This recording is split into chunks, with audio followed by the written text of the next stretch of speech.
నమస్కారం, నేను శ్రావణి. తాండవ న్యూస్కి స్వాగతం. కాకినాడ జిల్లా తుని నియోజకవర్గంలో డాక్టర్ బాబాసాహెబ్ అంబేద్కర్ 135వ జయంతి వేడుకల్ని ఘనంగా నిర్వహించారు. ఈ కార్యక్రమంలో వైసీపీ జిల్లా అధ్యక్షులు, మాజీ మంత్రి దాడిశెట్టి రాజా పాల్గొని అంబేద్కర్ విగ్రహానికి పూలమాలలు వేసి నివాళులర్పించారు. ఈ సందర్భంగా రాష్ట్ర రాజకీయాలపై ఆయన తీవ్ర విమర్శలు గుప్పించారు.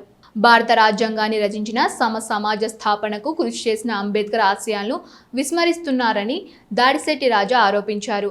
రాష్ట్రంలో కూటమి ప్రభుత్వం వ్యక్తిగత రాజ్యాంగాలతో పాలన సాగిస్తూ ప్రజాస్వామ్యాన్ని ఖూనీ చేస్తోందని విమర్శించారు. గతంలో ఎన్నడూ లేనంతగా రాజ్యాంగాన్ని అపహాస్యం చేస్తున్నారని, ఒక్కో నాయకుడు ఒక్కో విధంగా ప్రజల్ని వేధిస్తున్నారని అన్నారు. ప్రస్తుతం ప్రజలు రాజ్యాంగాన్ని కాపాడుకోవాల్సిన అవసరం ఎంతో ఉందని పిలుపునిచ్చారు. రాష్ట్ర వ్యాప్తంగా వాడవాడల సంబరాల్లాగా చేసుకుంటున్న ఈనాటి యువత అందరికీ కూడా శుభాకాంక్షలు తెలియజేసుకుంటున్నాను.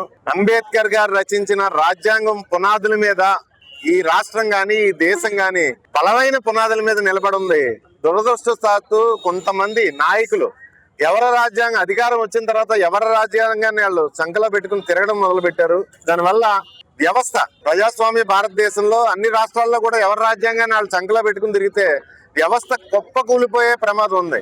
ఈ మహానుభావుడు రచించిన రాజ్యాంగం వల్ల ప్రపంచంలోనే అత్యంత పెద్ద ప్రజాస్వామ్య దేశమైన భారతదేశం మనుగడ సాధిస్తుంది.